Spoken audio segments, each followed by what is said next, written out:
बॉबी रमाकांत ने अपने आर्टिकल में इस बात का खुलासा किया है कि दक्षिण अफ्रीका से रिपोर्ट हुए ओमिक्रॉन कोरोना वायरस के जिम्मेदार है अमीर देश। जब तक दुनिया की सारी पात्र आबादी को कोविड वैक्सीन की पूरी खुराक समयबद्ध तरीके से नहीं लग जाती, तब तक टीकाकरण से संभावित हर्ड इम्यूनिटी, सामुदायिक प्रतिरोधकता नहीं उत्पन्न होगी।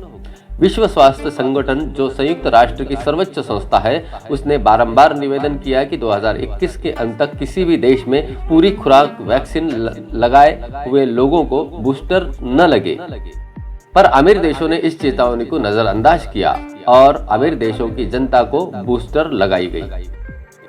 नतीजतन अनेक देशों में पहली खुराक तक अधिकांश जनता के नहीं लगी और 2 देशों में तो एक भी टीका अभी तक नहीं हुआ, एरित्रिया और उत्तर कोरिया। कोरोना वायरस का नया वेरिएंट, जिसे ओमिक्रॉन या B11529 कहा गया है, वरिष्ठ संक्रामक रोग विशेषज्ञ और ऑर्गेनाइज्ड मेडिसिन एकेडमिक गिल्ड के राष्ट्रीय सचिव डॉक्टर ईश्वर गिलाडा ने कहा कि 24 नवंबर 2021 को दक्षिण अफ्रीका से कोरोना वायरस का नया वेरिएंट रिपोर्ट हुआ है, जिसे आज विश्व स्वास्थ्य संगठन ने ओमिक्रॉन या B11529 कहा।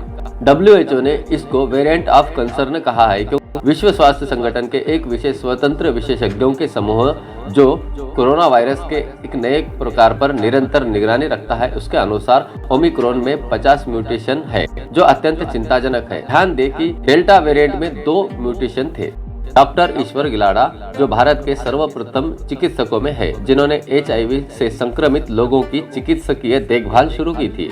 जब अपना पहला पॉजिटिव केस भारत में रिपोर्ट हुआ था, तब उन्होंने बताया था कि एक नए प्रकार के कोरोना वायरस अधिक संक्रामक है और वैक्सीन भी इस पर संभवतः कम कारागर रहेगी। हालांकि इस नए प्रकार के कोरोना वायरस से अधिक गंभीर परिणाम होंगे या मृत्यु अधिक होगी या नहीं, यह अभी ज्ञात नहीं है।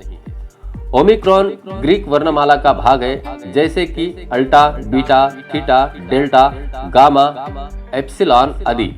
जब तीसरी कोरोना की लहर के आसार कम हो रहे थे और लोग और सरकार कोविड नियंत्रण पर ढिलाई दिखा रही थी, जैसे कि मध्य प्रदेश सरकार ने घोषणा की कि कोविड उपयुक्त व्यवहार अब जरूरी नहीं रहा, तब यह नया खतरा मंडराने लगा है। ऑर्गेनाइज्ड मेडिसिन एकेडमिक गिल्ड के डॉक्टर ईश्वर गिलाडा और राष्ट्रीय अध्यक्ष डॉक्टर सुनील गर्ग ने TNS से कहा कि डेल्टा वेरिएंट महाराष्ट्र के अमरावती से रिपोर्ट हुआ था, जिसमें 2 म्यूटेशन थे। जनवरी 2021 तक डेल्टा वेरिएंट सिर्फ 1% रिपोर्ट हुआ था, परंतु जून 2021 तक वह भारत में 99% संक्रमण का जिम्मेदार बन गया था। अगस्त 2021 तक डेल्टा वेरिएंट 100 से अधिक देशों से रिपोर्ट हुआ था।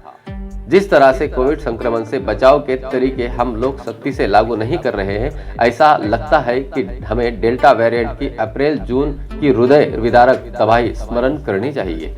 डॉक्टर ईश्वर गिलाडा ने कहा कि यदि कोरोना नियंत्रण को अधिक प्रभावकारी करना है तो आवश्यक है कुशल सुनियोजित नीतियों की, जिसमें विभिन्न वर्गों की भागीदारी हो और हर स्तर पर सभी वर्ग पूर्ण समर्पण से एकजुट होकर कोरोना नियंत्रण के साथ साथ स्वास्थ्य और सामाजिक सुरक्षा को सशक्त करने में लगे।